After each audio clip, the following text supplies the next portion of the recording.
Hello, kapasaway. So, another day, another project na naman. Meron tayong electric fan dito.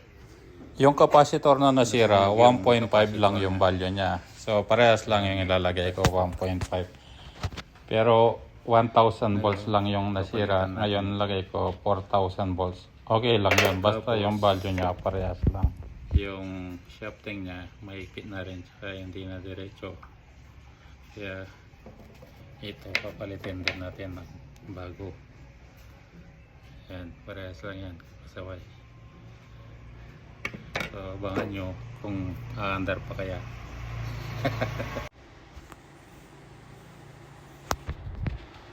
So ayan na nga, tamang pokpok at tamang sukat lang, kapasaway, para magkaigi ang ating bagong shafting. Yan, tapos na yan. Tapos isalpak ko na. Yan, sa pagsalpak yan, mabilisan yan.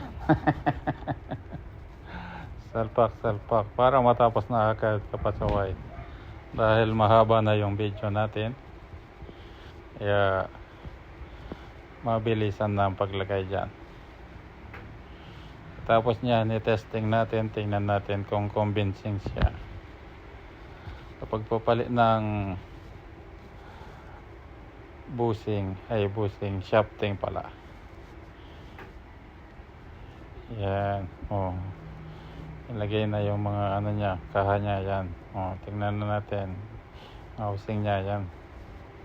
Mabilisan na yan sa paglalagay. LEC. O yun, tapos na, kapasaway. Bali, ilagay ko naman yung takip dito. Testing natin, testing.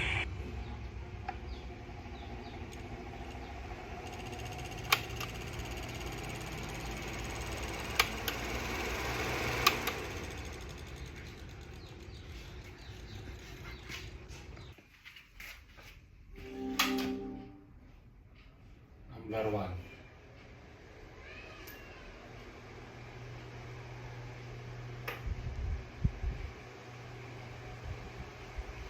Number 2.